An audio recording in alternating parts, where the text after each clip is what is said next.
Hi guys, so this is your Dr. Deeksha and today we are going to study economics. Yes, so we have just appeared for our class 12th board exams and eco का exam was very simple. Yes, economics में तो national income का कोई question ही नहीं आया. So that was a party for all the students. But हमने इतनी मेहनत करी लेकिन क्वेश्चन नहीं आया. सो दैट मीन्स हमें बहुत कुछ करना होता है तब जाके हम उस एग्ज़ाम को अच्छे से कर पाते हैं in just that time limit. Exactly. और मेहनत कभी भी वेस्ट नहीं जाती. बट अब क्या, 12th board exam done, economics easy and perfect. But लेकिन जो हमने एग्जाम दिया था उस एग्जाम में तो हमने बहुत थ्योरेटिकल क्वेश्चंस लिखे, डायग्राम्स बनाए, बहुत कुछ लिखा. लेकिन नेक्स्ट स्टेप में बढ़ने के लिए हमें चाहिए एक special training. And the next step is your CUET. And जो आपको ट्रेनिंग चाहिए वो है how to solve the MCQs, how to answer multiple choice questions. And इसके लिए हम दो टेक्निक यूज करते हैं. One, when you have to find out the right answer. हमने पढ़ा है, हमने बहुत अच्छे से पढ़ा है, बट अब हमें क्या करना है, हमें उसमें से राइट आंसर को फाइंड आउट करना है. सेकेंड मेथड क्या होता है, हमें जब हम 100% श्योर नहीं होते किसी क्वेश्चन के लिए तो हमें एक दूसरी अप्रोच यूज करनी होती है which we call is method of elimination. And when we will do this in detail, जब हम CUET की बहुत अच्छे से पढ़ाई करेंगे, हम इसको बहुत डिटेल में समझने वाले हैं कि मेथड ऑफ एलिमिनेशन होता क्या है, किस टाइप के क्वेश्चन में हमें कैसे अप्लाई करना है, and so on. So we are going to have a blast in the class. But this short class is for all of you to understand that how we are going to study economics in our regular classes. Yes, so now we are going to study a very important and a very interesting topic of economics, which is demand. Yes, so we are going to talk about demand today. अब भाई ये demand होता क्या है? मुझे ये pen की demand करनी है, यस. मुझे ये टी शर्ट की डिमांड है, यस. मुझे ये माइक की डिमांड है, यस. हम हर चीज की डिमांड करते हैं हर मोमेंट. हमें लैपटॉप चाहिए, हमें बुक्स चाहिए, हमें स्टेशनरी चाहिए, हमें कार चाहिए, हमें साइकिल चाहिए, हमें सब कुछ चाहिए. And we demand it. We not only demand goods guys, remember, हम सिर्फ गुड्स की डिमांड नहीं करते हैं. आज के टाइम पे हम डिमांड करते हैं सर्विसेज की भी. Yes, and that is why India has a major proportion of service sector. Exactly. Services भी बहुत टाइप्स की होती हैं. हमें ऊबर की सर्विस चाहिए, हमें ओला की सर्विस चाहिए, हमें सेलॉ की सर्विस चाहिए. So we demand lot of things in our day-to-day lives. But do we actually understand what is demand? So we are going to do it today. So what is basically demand? By definition, if I go, so I will say demand refers to the quantity of a commodity which a consumer is willing and able to buy at various prices during a given period of time. अब इस definition में मैंने बहुत सारी बातें कह दी हैं. मैंने कहा willing to buy, मैंने कहा able to buy. तो मैंने क्या क्या बोला? मैंने बोला willing, मैंने बोला willing to buy,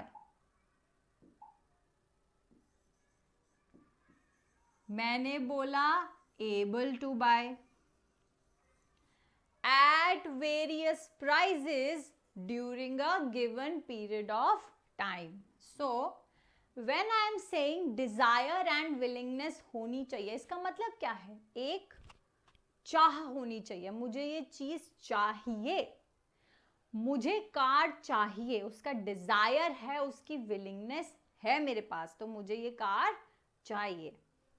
अब बात आती है एबिलिटी की। एबल होना, क्या मैं एबल हूं उस चीज को लेने के लिए?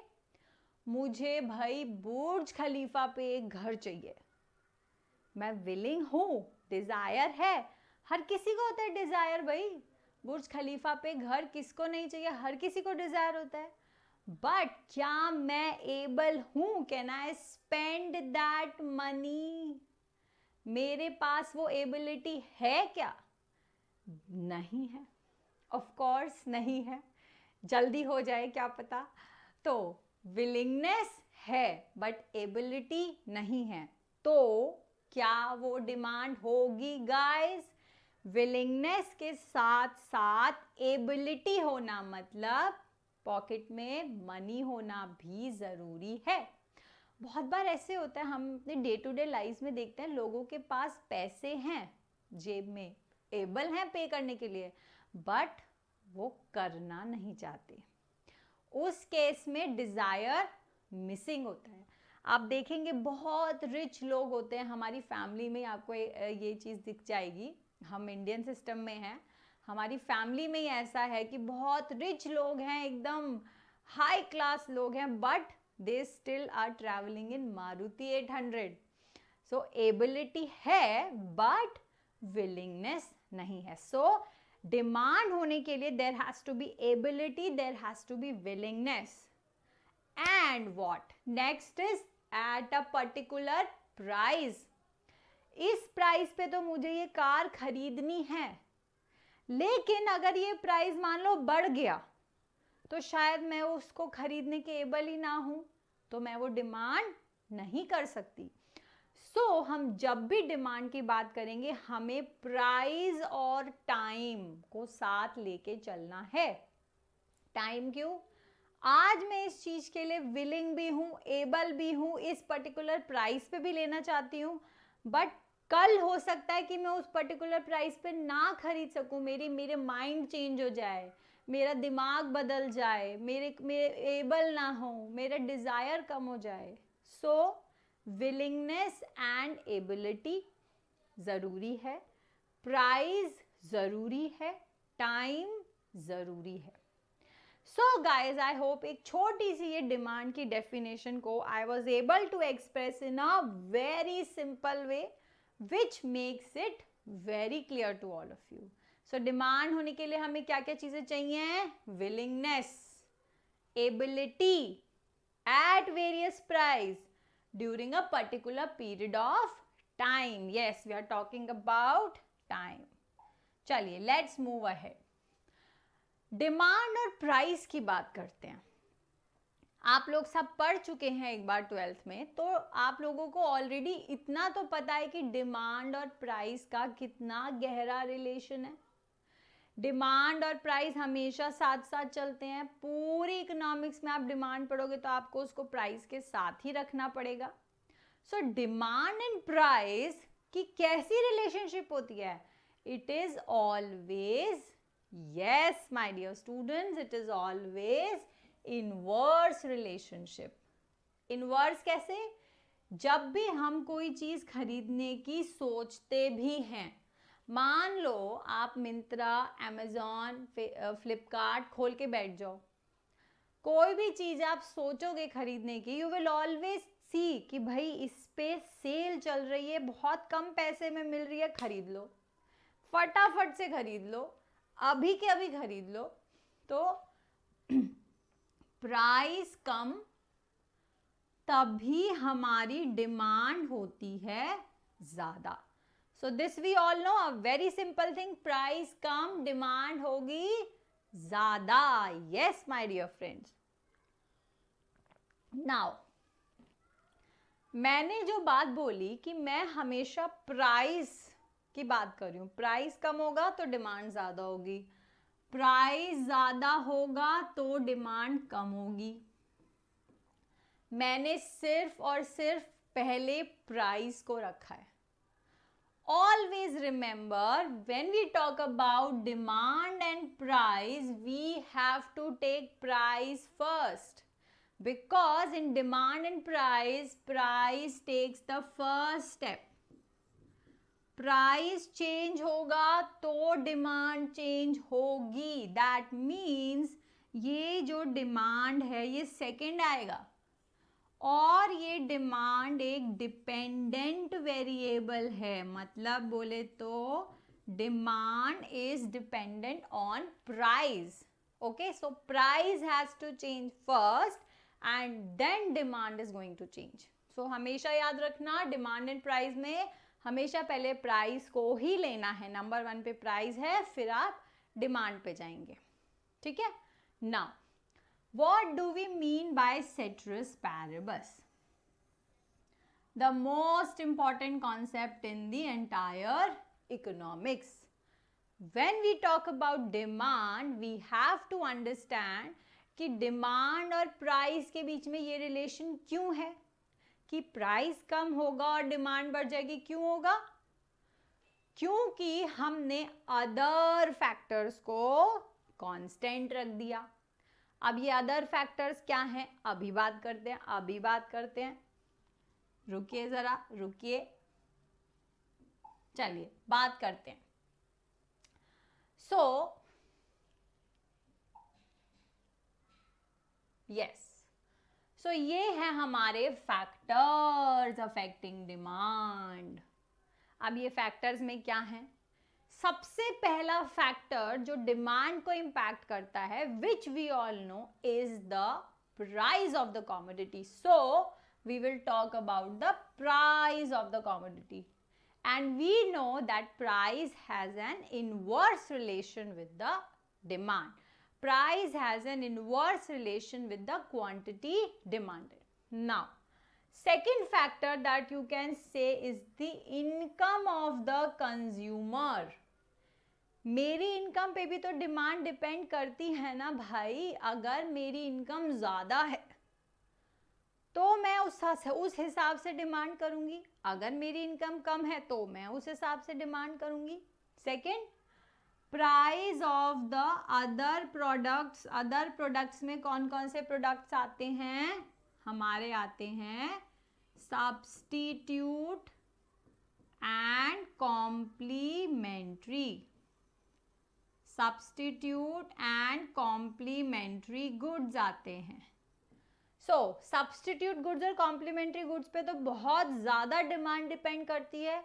मैं कोक की डिमांड ही क्यों करती हूँ, मैं पेप्सी की डिमांड क्यों नहीं करती हूँ? मैं टी और कॉफ़ी की डिमांड क्यों करती हूँ, कॉफ़ी की डिमांड क्यों नहीं करती हूँ? सो दोनों का एक बहुत तगड़ा, एक बहुत गहरा रिलेशनशिप होता है सब्स्टिट्यूट गुड्स के केस में. Now when I talk about taste and preference, भाई मेरा टेस्ट एंड प्रेफरेंस है black T shirt. So I am going to demand black t-shirt. Non-vegetarians की डिमांड है, वेजिटेरियंस को वेजिटेरियंस की डिमांड है. सो जो भी हमारा टेस्ट होता है, जो भी हमारी प्रेफरेंस होती है, हम मार्केट में उस हिसाब से चीज़ें डिमांड करते हैं. And the last important topic और the point is expectations about future. अगर हमें लगा कि भाई फ्यूचर में प्राइस बहुत ज़्यादा बढ़ने वाला है किसी भी चीज़ का, या ऑनलाइन शॉपिंग करते पे आप देख लो, आपको लगेगा फ्यूचर में बहुत ज़्यादा प्राइस बढ़ने वाला है, तो आप क्या करोगे? You will suddenly by that thing today. क्यों? क्योंकि आज वो आपको कम प्राइस में मिल रही है, तो आप उसको फटाक से खरीद लोगे. द ओनली रीज़न इज कि फ्यूचर में वो उसका प्राइस जो है वो बढ़ने वाला है. हमें हमेशा बेनिफिट किस चीज़ में मिलेगा? जब हम सस्ते में चीज़ को खरीदेंगे, बिकॉज उसमें हमारा एक्सपेंडिचर कम है. So now let's do a quick summary of all the factors affecting demand. So what are the factors that affect demand? Price of the commodity, price of the related goods, income of the consumer, taste and preferences, expectation and so on. So ये सारे factors हमारे मस्त तरीके से हमने पढ़ लिए हैं. Now This is a quick revision of your class 12th. But now the point is, what do I mean by ceteris paribus? Ceteris paribus का सिंपल सा मीनिंग ये है कि मैं सिर्फ प्राइस के साथ डिमांड का रिलेशन देख रही हूँ. I am considering only price and demand, और ये जो सारे फैक्टर्स हैं, बोले तो income, price of other goods, taste and preferences, expectations about future, इन सब को मैंने ले लिया है. क्या ले लिया है? मैंने ले लिया है कांस्टेंट. तो कांस्टेंट लेना क्यों है? मैंने कहा कम प्राइस पे डिमांड ज्यादा है. क्यों? क्योंकि इनकम कांस्टेंट है. मान लो इनकम बढ़ जाए तो मैं ज्यादा प्राइस पे ज्यादा डिमांड कर सकती हूँ ना. तो मेरा जो प्राइस और डिमांड का रिलेशनशिप है वो फेल हो जाएगा. Price, listen to me very carefully, price और डिमांड का रिलेशनशिप फेल हो जाएगा. फेल हो जाएगा अगर मैं इन सबको कांस्टेंट नहीं लूंगी तो. सो लॉजिकली भी आप सोचेंगे तो आपको ये कांस्टेंट लेना ही पड़ेगा ना. ये समझ में आ गया कि ये कांस्टेंट का मतलब है ceteris paribus. नाउ मैंने क्या बताया? प्राइस और डिमांड का रिलेशन. नाउ प्राइस और डिमांड का जो हमने रिलेशनशिप पढ़ा, इतना ब्यूटीफुल रिलेशनशिप पढ़ा, जिस रिलेशनशिप में हमने बात करी कि भाई प्राइस कम होगा तो डिमांड बढ़ जाएगी. It is a very beautiful relationship actually. इसको रिप्रेजेंट कैसे करते हैं? क्योंकि ये इनवर्स रिलेशनशिप है. कैसा है? इनवर्स का मतलब ऑपोजिट. प्राइस नीचे जा रहा है तो डिमांड आपकी ऊपर जा रही है. इनवर्स रिलेशनशिप को ग्राफिकली कैसे प्रेजेंट करेंगे? डाउनवर्ड स्लोपिंग कर्व से प्रेजेंट करेंगे. जब भी आप इनवर्स रिलेशनशिप प्रेजेंट करेंगे आप उसको डाउनवर्ड स्लोपिंग कर्व से प्रेजेंट करेंगे. प्राइस हम यहाँ पे रखते हैं. This is what? This is your Y axis. Quantity हम यहाँ रखते हैं. This is what? X axis. And ये क्या है? dd1 और dd'. ये क्या है? ये हमारा डिमांड कर्व है. Yes, this is our demand curve showing the inverse relationship between price and quantity demanded. What if I want to see a direct relationship? एक जनरल सी बात है, ग्राफ हम सबको पढ़ना आना चाहिए. तो डायरेक्ट रिलेशनशिप दिखाएंगे तो कैसे दिखाएंगे? इनवर्स रिलेशनशिप में ग्राफ को इनवर्स दिखा दिया, नीचे जाता हुआ दिखा दिया. अगर हमें किसी भी दो वेरिएबल्स के बीच में डायरेक्ट रिलेशनशिप दिखाना है, पॉजिटिव रिलेशनशिप दिखाना है, कैसे दिखाएंगे? भाई मैंने एक कदम आगे बढ़ाया तो मेरी दोस्त ने भी एक कदम आगे बढ़ाया. इनवर्स क्या है? मैंने एक कदम पीछे बढ़ाया तो मेरे दोस्त ने एक कदम आगे बढ़ा दिया. ठीक है, दिस इज इनवर्स. आप देख सकते हैं. मान लो इस पर्टिकुलर प्राइस पे P1 D1, ये पर्टिकुलर प्राइस है, ये पर्टिकुलर डिमांड है. अगर मैं डिमांड प्राइस को कम कर दूं, मैंने प्राइस कर दिया P2, प्राइस को कम कर दिया तो डिमांड पे क्या इम्पैक्ट पड़ेगा? डिमांड देखिए बढ़ रही है. डिमांड हो गई D, sorry, this is going to be D, right? So this is going to B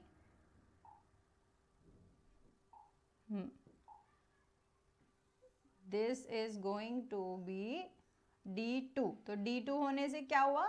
price कम हो रहा है और डिमांड हमारी बढ़ रही है. तो क्या हुआ? प्राइस एक कदम पीछे गया, डिमांड एक कदम आगे गई. But again as I said, हमें जनरली अगर ये देखना है कि एक डायरेक्ट रिलेशन कैसे दिखाएंगे, भाई ये भी आगे जा रहा है और उसके साथ ये भी आगे जा रहा है, तो ये बहुत ज़रूरी है अंडरस्टैंड करना. फॉर द सिंपल रीज़न, अगर हमें MCQs में इस टाइप के क्वेश्चंस आ गए, ग्राफिकली दिखाने वाले क्वेश्चंस आ गए तो हमें इस सब की नॉलेज होनी चाहिए, जो कि हम क्लास में पढ़ने वाले हैं बहुत ही अच्छे से। सो अगर मुझे डायरेक्ट रिलेशनशिप दिखानी है तो मैं कैसे दिखाऊंगी, ऐसे दिखाऊंगी। अब इस पर्टिकुलर डायग्राम में आप ये देखिए, मान लो यहाँ पे कोई भी वेरिएबल है, ए वेरिएबल यहाँ है, बी वेरिएबल यहाँ है, और ये पर्टिकुलर एक पॉइंट है 1 A1 और B1, ठीक है। अब अगर A1 को बढ़ाओगे तो B1 क्या हो रहा है, देखो B1 अपने आप इधर को बढ़ रहा है। नंबर लाइन समझ में आता है ना, यहाँ पे 0 होता है, यहाँ 1 2 3 4 5, तो ये इधर को बढ़ता है, ऐसे बढ़ता है, और ये वाला ऐसे बढ़ता है, ठीक है। तो ये हम और भी बहुत डिटेल में करने वाले हैं अपनी नॉर्मल रेगुलर क्लासेस में, सेशंस में। So let's go ahead, let's see कि अभी आगे क्या है। अभी आगे हमने ये पढ़ लिया है, हाँ जी। So law of demand, again मैंने पढ़ा दिया, मैंने बता दिया कि भाई प्राइस और डिमांड में कैसा रिश्ता होता है। प्राइस नीचे जाएगा तो डिमांड ऊपर जाएगी, यानी कि दोनों में बड़ा नोकझोंक का रिश्ता होता है। सो लॉ ऑफ डिमांड क्या कहता है, इसी चीज को, इसी बात को जो मैं आपको बोल रही हूं, यही अगर हम एक स्टेटमेंट में लिख देते हैं, so if I just simply state this in a very simple way, it is going to become the law of demand. And law of demand says, as price goes down, the quantity demanded increases, and vice versa, given other things remaining constant. Or you can use the word ceteris paribus, other things remaining constant को आप as it is इस phrase को replace कर सकते हो ceteris paribus बोलकर, ठीक है। So you can have a look at this. Law of demand बोल रहा है other things remaining equal, demand for a good extends with a fall in the price and vice versa. So we get to understand कि भाई it has an inverse relationship. ये बात तो पक्की है, जो हम बहुत देर से बोले जा रहे हैं, पढ़े जा रहे हैं, ये वही चीज़ है। हमने फैक्टर्स अफेक्टिंग डिमांड पढ़ लिया, हमने लॉ ऑफ डिमांड पढ़ लिया, हम लॉ ऑफ डिमांड को डिटेल में अंडरस्टैंड कर रहे हैं। अब लॉ ऑफ डिमांड जो है वो क्या बात कर रहा है, जो मैंने आपको ऑलरेडी पहले बता दिया है कि प्राइस को पकड़ना है पहले, प्राइस को पकड़ के रखो। प्राइस में पहले चेंज आएगा और क्वांटिटी डिमांडेड में उसके बाद चेंज आएगा, या डिमांड में उसके बाद चेंज आएगा। So that is why we say कि it is just a one-sided relationship. One-sided मतलब प्राइस को पकड़ के चल रहे हैं और प्राइस से डिमांड का रिलेशनशिप देख रहे हैं। प्राइस को पकड़ के चले, प्राइस से डिमांड का रिलेशनशिप देखा, मतलब one-sided। प्राइस से डिमांड पे ही जा रहा है, उल्टा नहीं बात कर रहे हम इस रूट पे कि डिमांड में चेंज होने से प्राइस में क्या चेंज होगा, वो चीज ये नहीं बताता। रीजन क्या है, अगर हम दोनों को एक साथ चेंज करने लग जाएंगे ना, तो हम एज एन इकोनॉमिस्ट हम किसी भी कंक्लूजन पे पहुंच ही नहीं सकते हैं। Guys please try to understand, economics में हम बहुत सारे अजम्पशंस पढ़ते हैं, और अजम्पशंस पढ़ने इसीलिए भी ज़रूरी होते हैं क्योंकि वो ही इकोनॉमिक्स का फाउंडेशन बिल्डअप करती है। क्योंकि हमें अगर किसी भी दो चीज़ों के बीच में बेटा अगर रिलेशन देखना है, हमें बाकी के सारे चीज़ों को कांस्टेंट रखना होगा। दो चीज़ों के बीच में रिलेशनशिप देखने के लिए बाकी सारी चीज़ों को कांस्टेंट रखना पड़ेगा, तभी हम उन दो चीज़ों पे पहुंच पाएंगे। Otherwise we will never ever be able to reach to any conclusion. That is the reason we use assumptions, we use the rule of being constant, we use the one-sided relationship. अब मान लो मैंने price भी change करती जा रही हूँ, demand भी change करती जा रही हूँ, प्राइस से डिमांड, डिमांड से प्राइस, कहीं पे कोई रिलेशनशिप बन पाएगा? नहीं बन पाएगा। So just to keep things simple and very easy, we have to use the assumptions also. ठीक है? Now next point that we want to say is law of demand जो है ना भाई आपका, बहुत ध्यान से देखिए और ध्यान से समझिए।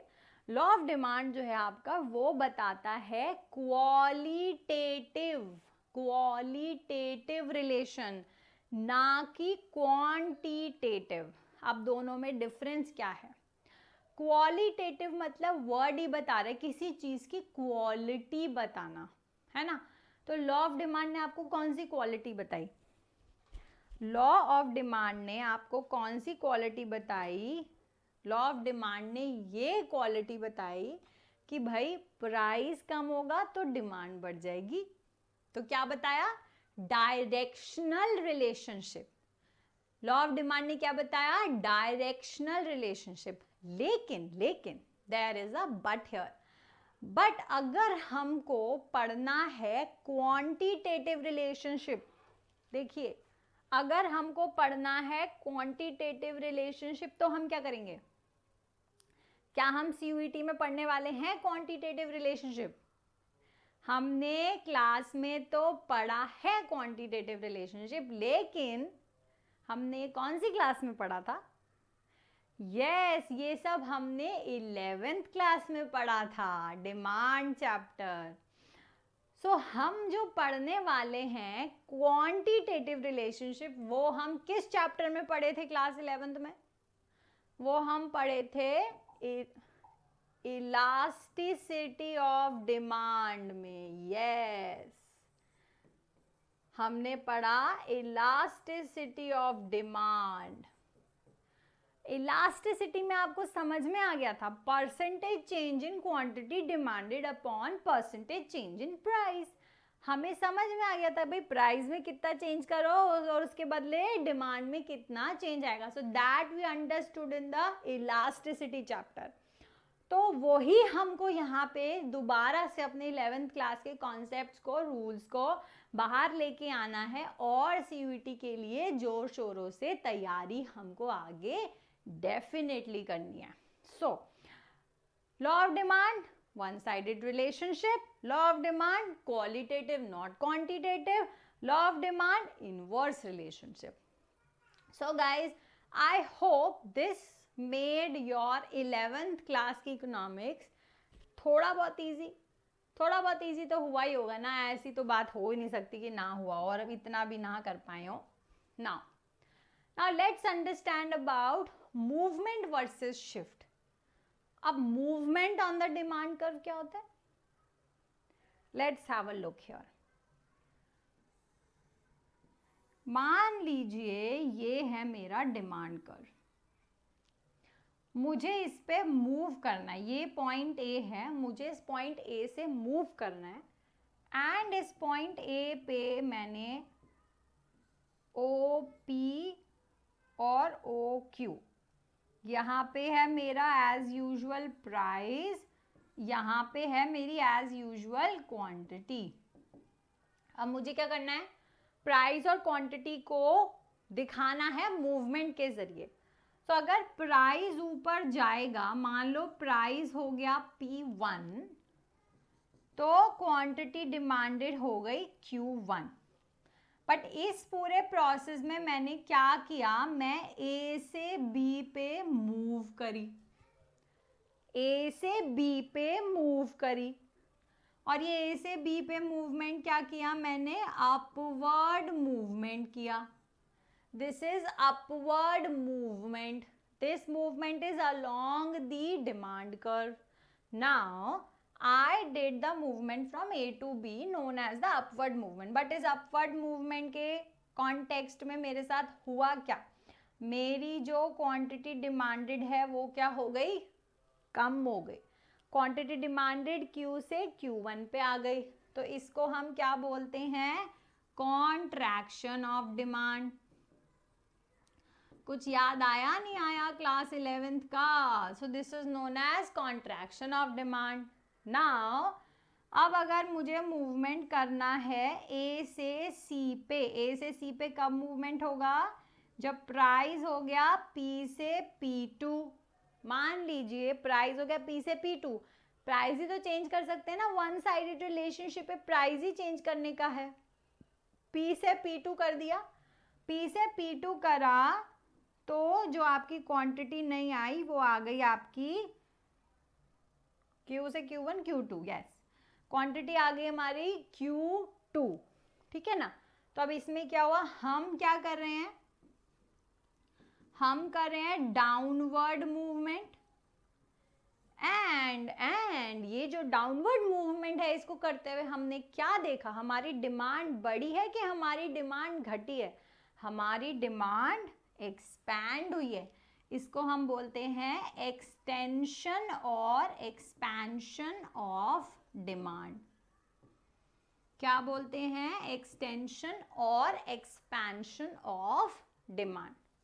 ऑलराइट, सो मूवमेंट हो गया। चलिए अब बात करते हैं अपने प्यारे से शिफ्ट की। डिमांड कर्व में शिफ्ट कब आएगा, कैसे आएगा मैम, हमें नहीं पता, हम सब कुछ भूल गए हैं, यहीं पे बना लेते हैं।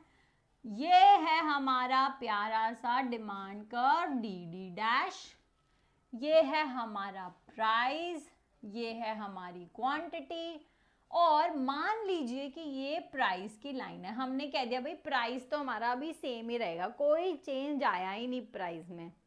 कोई भी एक कॉमोडिटी ले लो, उसका डिमांड है ये, मान लो ये चाय पत्ती का प्राइस और डिमांड का ग्राफ है। क्या कैसे कैसे लोग कितने कितने प्राइस पे क्वांटिटी चाय पत्ती की खरीदेंगे, ये उसका हमारा डिमांड है, ठीक है। अब मुझे क्या देखना है कि भाई इसमें शिफ्ट कैसे आया। मान लो मेरी इनकम बढ़ जाए, मेरी इनकम बहुत बढ़ जाए।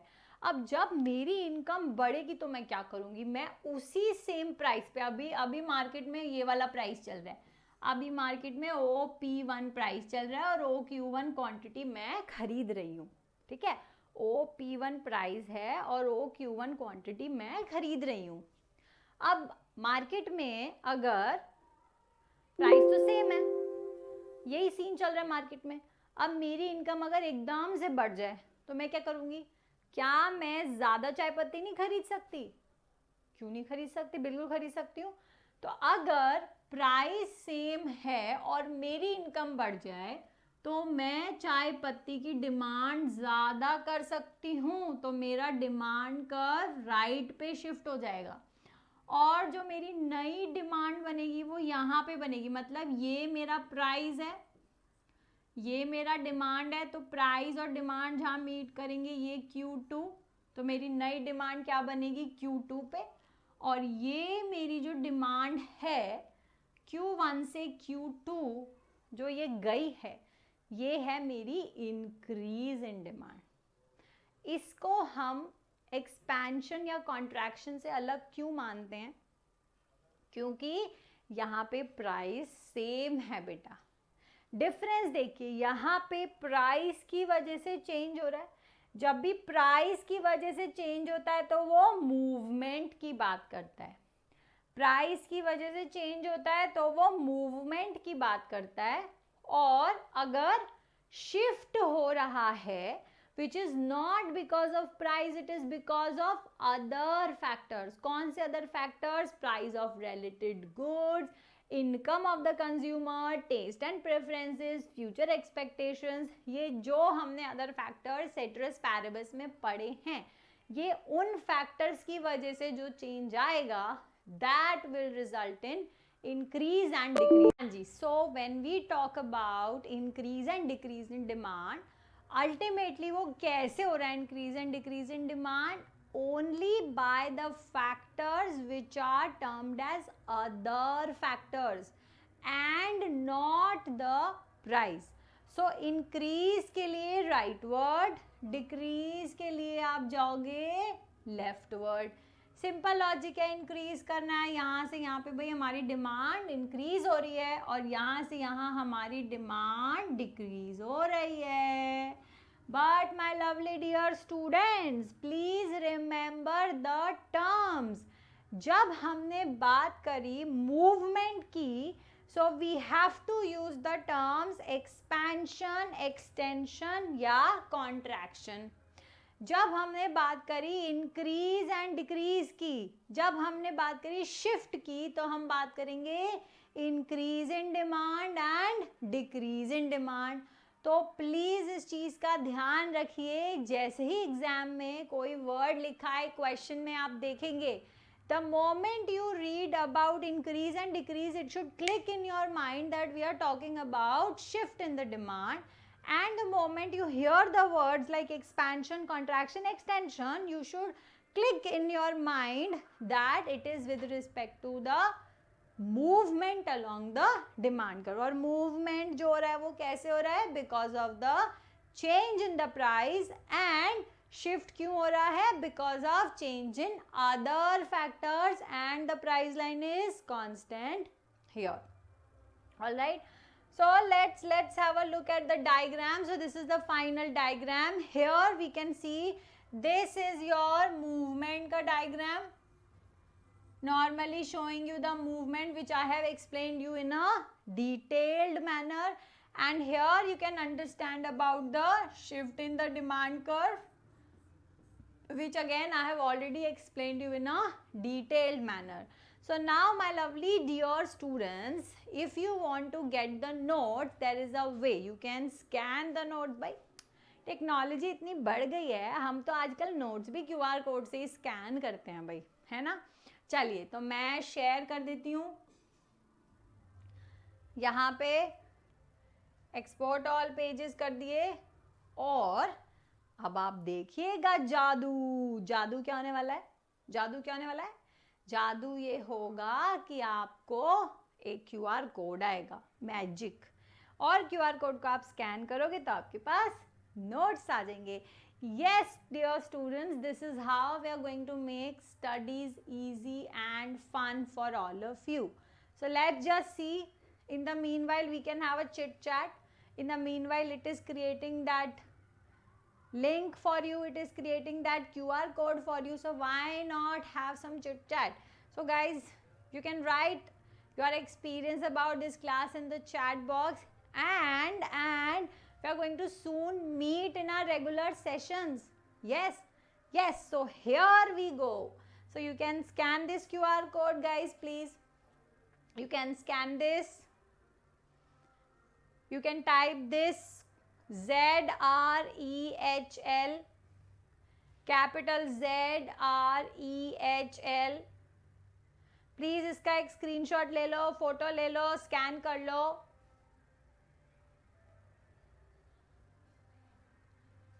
Yes, guys. All right. Yes, guys. So moving forward, अब हमें next क्या करना है? What is our next plan of action? Are you waiting? Yes.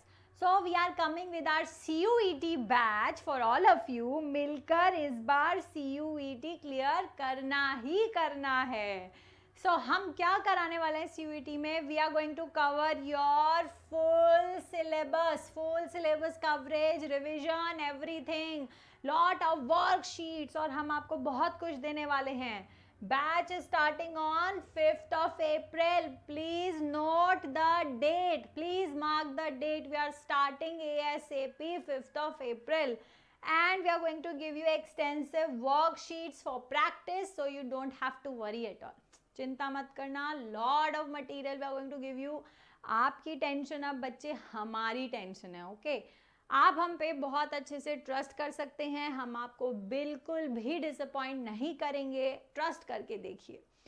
Now you will have access to us, all our material and everything till you appear for your CUET का exam. हम साथ रहेंगे, साथ पढ़ेंगे, मिलकर CUET क्लियर करेंगे भाई, तो बिल्कुल टेंशन नहीं लेने की बात है। Now there will be full chapter wise coverage, chapter पढ़ाएंगे, मस्ती में पढ़ाएंगे सारे चैप्टर्स। फुल टेस्ट होगा CUET पैटर्न के फॉर्म में, टेस्ट तो देना मैंडेटरी है। क्यों? क्योंकि टेस्ट हमें बताएगा where do we stand, what is our ranking, how much preparation we have done. So test is very important, and there will be lot of MCQs, practice in class, homework, worksheets, assignments, definitely. So lot of things are going to come up with you, and So, CUET course का structure क्या है? Section 1, 2 and 3 we are going to cover, and the fees, the actual fees is 3499 guys, but we are coming up with an early bird discount as you can see for only first 50 students. So first 50 students can register for it. Go ahead, हमारी website पे जाइए, register करिए, course purchase करिए, only at ₹2,999, the best offer that you can avail. 2,999 में आपको सब कुछ मिल रहा है, कोर्स मटेरियल मिल रहा है, एवरीथिंग, हमारे साथ एसोसिएशन मिल रहा है, we will be together, we will study together, you can trust us, so everything you are going to get here. And for more details, you want to buy the course, check our website, please go ahead. The website is www.studydisha.com. आज ही website पे click करिए, register कीजिए, course purchase कीजिए और हमारे साथ जुड़ जाइए, एकदम से जुड़ जाइए. एंड द लोगो, साथ पढ़ेंगे, साथ बढ़ेंगे, साथ पढ़ेंगे, आगे भी बढ़ेंगे, राइट? सो हम साथ पढ़ने वाले हैं, आगे बढ़ने वाले हैं और CUET क्लियर करने वाले हैं with the Dhoom. Yes, so धूम मचा दे वाली बात हो गई. So guys, quickly like, share and subscribe our channel, join us, be with us, and surely we are going to rock together. Till then, bye bye.